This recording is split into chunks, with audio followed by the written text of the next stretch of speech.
भारत की पहचान, दुनिया में सबसे ज्यादा धान उत्पादन करने वाला देश और करोड़ों किसानों की उम्मीदें इसी फसल पर टिकी हैं। लेकिन हर किसान जानता है कि धान की शुरुआत ही उसका भविष्य तय करती है और वही शुरुआत बन जाती है सबसे बड़ी चुनौती, क्योंकि भारत में धान में लगभग 37 तरह के संकरी, चौड़ी पत्ती और नरकुल प्रजाति के खरपतवार पाए जाते हैं। प्रदेश बदलते हैं और इनके रूप रंग भी, पर एक बात नहीं बदलती, धान का अकेला संघर्ष, जहां उसे संभालने वाला कोई नहीं। खरपतवार धान से पोषण छीन लेते हैं और पानी और खाद के लिए फसल से लड़ते हैं और धान को संभलने ही नहीं देते। ये खरपतवार जमीन में विषकारक स्राव करते हैं, जिससे भी धान के पौधों को नुकसान पहुंचता है। फलस्वरूप धान में उत्पादन और उत्पादकता में कमी आती है, क्योंकि शुरुआती अवस्था में खरपतवार के दुष्प्रभाव से धान की फसल खुद को आगे भी संभाल नहीं पाती है। ऐसी स्थिति में धान को चाहिए एक ऐसा खरपतवार नाशक जो इन सब का सामना कर सके और संभाले धान की फसल को।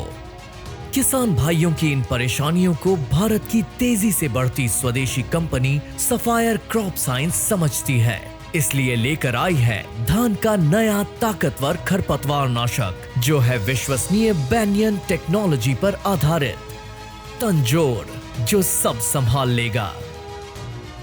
बैनियन टेक्नोलॉजी तंजोर को और असरदार बनाती है।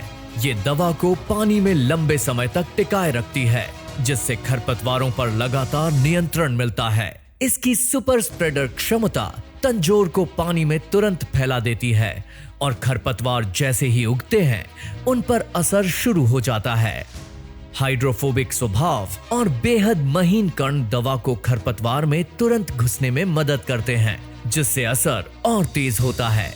और मित्सुई जापान व बटियल यूके के साथ विकसित इसकी पेटेंटेड तकनीक तंजोर को बनाती है सबसे भरोसेमंद खरपतवार नाशक। तंजोर अपनी शक्तिशाली दोहरी क्रिया से खरपतवारों पर देता है लंबे समय का नियंत्रण। इसकी शेकर बोतल देती है झंझट मुक्त इस्तेमाल करने में आसानी।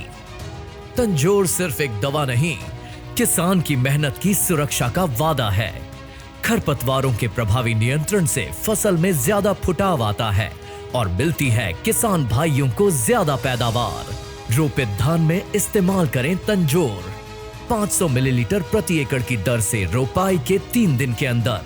तंजोर है धान का नया ताकतवर खरपतवार नाशक, जो सब संभाल लेगा। सफायर से खेती, सही खेती।